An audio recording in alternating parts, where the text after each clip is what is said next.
আমরা কোথায় আউযুবিল্লাহ পড়ব আর কোথায় বিসমিল্লাহ পড়ব, অনেকেই এই বিষয়টা পুরোপুরি ধরতে পারেন না যে আউযুবিল্লাহ কোথায় পাঠ করব আর বিসমিল্লাহ কোথায় পাঠ করব। যেখানে যেটা পাঠ করার দরকার, যেখানে যেটা পড়ার দরকার সেখানে সেটাই পাঠ করতে হবে। বিসমিল্লাহির রহমানির রহিম বা বিসমিল্লাহ এটা পাঠ করতে হবে যেই কোনো ভালো কাজের শুরুতে, যেই কোনো বৈধ কাজ, যেই কোনো ভালো কাজের শুরুতে কি পাঠ করতে হবে? বিসমিল্লাহির রহমানির রহিম পাঠ করতে হবে। বিশেষভাবে কোনো হাদিসে কোনো আমলের শুরুতে বিসমিল্লাহ পাঠ করার কথা বলা আছে, সেখানে সেই আমলের শুরুতে, সেই কাজের শুরুতে বিসমিল্লাহ পড়তে হবে। যেমন খাবারের শুরুতে বিসমিল্লাহ পাঠ করতে হবে, মসজিদে প্রবেশের সময় বিসমিল্লাহ পাঠ করতে হবে, বাসায় ঢোকার সময় বিসমিল্লাহ পাঠ করতে হবে, বাসা থেকে বের হওয়ার সময়ও কি করতে হবে? বিসমিল্লাহ পাঠ করতে হবে। এ হলো বিসমিল্লাহর বিষয়। আর আউযুবিল্লাহ এটা বিশেষভাবে পাঠ করতে হয় কোরআন কারীম তেলাওয়াতের শুরুতে, কোরআন কারীম তেলাওয়াতের শুরুতে। আর কোরআন কারীম তেলাওয়াতের শুরুতে আউযুবিল্লাহ বিসমিল্লাহ উভয়টা পাঠ করব, নাকি শুধু আউযুবিল্লাহ পাঠ করব, নাকি শুধু বিসমিল্লাহ পাঠ করব, নাকি এক এক জায়গায় পাঠ করব? অনেকগুলো প্রশ্ন আসে কি আসে না। এটার উত্তর হলো, যখন আমরা কোরআন কারীমের তেলাওয়াত শুরু করব, সেটা নামাজে হোক, নামাজের বাইরে হোক, যে অবস্থায় হোক না কেন, যদি আমরা কোরআন কারীমের তেলাওয়াত শুরু করি তাহলে আউযুবিল্লাহ পাঠ করতে হবে, আউযুবিল্লাহ পাঠ করতে হবে। অনেক উলামায়ে কেরামের মতে ওয়াজিব, অনেক উলামায়ে কেরামের মতে সুন্নাত।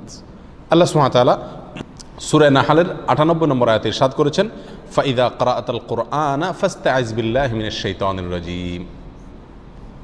সুতরাং যখন তুমি কোরআন পাঠ করবে তখন তুমি শয়তান, বিতাড়িত শয়তান থেকে আল্লাহর কাছে আশ্রয় প্রার্থনা করবে, অর্থাৎ আউযুবিল্লাহি মিনাশ শাইতানির রাজীম পাঠ করবে। এটা হলো যখন কোরআন তেলাওয়াত করবে। তাহলে আমরা নামাজে যখন হাত বাঁধবো, হাত বাঁধার পরে সানা পড়ব, এরপরে আউযুবিল্লাহ পাঠ করব, কারণ আমাকে সূরা ফাতিহা পড়তে হবে, সূরা ফাতিহার পরে আরও সূরা পড়তে হবে। সেজন্য আমাকে শুরুতে কি পড়তে হবে? আউযুবিল্লাহি মিনাশ শাইতানির রাজীম পাঠ করতে হবে। এটা সুন্নাত। এটা হলো যে কোনো কোরআন তেলাওয়াতের শুরুতে। আপনি যে কোনো মজলিসে একটু কোরআন তেলাওয়াত করতেছেন, আপনি একটা কোরআন আয়াত কোনো এক জায়গায় তেলাওয়াত করতেছেন, এমনি কোরআন খুলে তেলাওয়াত করতেছেন, যখনই আপনি কোরআন তেলাওয়াত করবেন, সেটা নামাজে হোক, নামাজের বাইরে হোক, আপনাকে কি পড়তে হবে? আউযুবিল্লাহি মিনাশ শাইতানির রাজীম এটা পড়তে হবে। আমাদের দেশে বেশিরভাগ মানুষ আমরা কোরআন তেলাওয়াতের শুরুতে বিসমিল্লাহটা খুব গুরুত্ব দিয়ে পড়ি। মাশাআল্লাহ, বিসমিল্লাহ পড়ে কি করি? তেলাওয়াত শুরু করি। আউযুবিল্লাহ বেশিরভাগ মানুষ তেলাওয়াতের শুরুতে আমরা পাঠ করি না, অথচ তেলাওয়াতের শুরুতে বিসমিল্লাহর চাইতে আউযুবিল্লাহর গুরুত্ব বেশি। আউযুবিল্লাহ পাঠ করতে হবে। তেলাওয়াতের শুরুতে কি পাঠ করতে হবে? আউযুবিল্লাহি মিনাশ শাইতানির রাজীম পাঠ করতে হবে।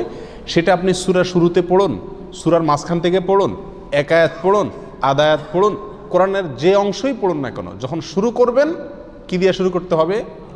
আউযুবিল্লাহি মিনাশ শাইতানির রাজীম এটা দিয়ে কোরআন তেলাওয়াত শুরু হবে। বিসমিল্লাহির রহমানির রহিম এটাও কোরআন তেলাওয়াতের সময় পড়তে হবে, কিন্তু কখন সেটা? বিসমিল্লাহির রহমানির রহিম কোরআন তেলাওয়াতের সময় পাঠ করবেন সূরার শুরুতে। কিসের শুরুতে? সূরার শুরুতে।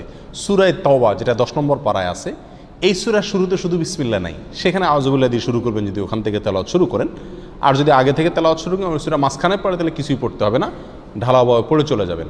আর অন্য যে কোনো সূরার শুরুতে, কথার কথা, আপনি নামাজের ভিতরে সূরা ফাতিহা শুরু করতেছেন, তাহলে সূরা শুরু, তাহলে এখানে আউযুবিল্লাহ পড়বেন, পরে আবার কি পড়বেন? বিসমিল্লাহও পাঠ করবেন। আপনি সূরা ইয়াসিন তেলাওয়াত করতেছেন, তাহলে ইয়াসিন ওয়াল কোরআনুল হাকিম পড়ার আগে আপনি কি পড়বেন? বিসমিল্লাহ পাঠ করবেন। আর সেই পাঠটা যদি আপনার একেবারে শুরু হয়, অর্থাৎ কোরআন খুলে ওটা শুরু করেন, তাহলে দুইটাই পাঠ করবেন, কারণ শুরুতে সেই হিসাবে আউযুবিল্লাহ, আবার সূরা শুরু সেই হিসাবে বিসমিল্লাহ। কথাটা কি বুঝাতে পারছি? আর যদি আপনি মাঝখান থেকে এক জায়গা থেকে খুলে পড়তেছেন, সূরার মাঝখান থেকে, তাহলে আপনার কি পড়তে হবে?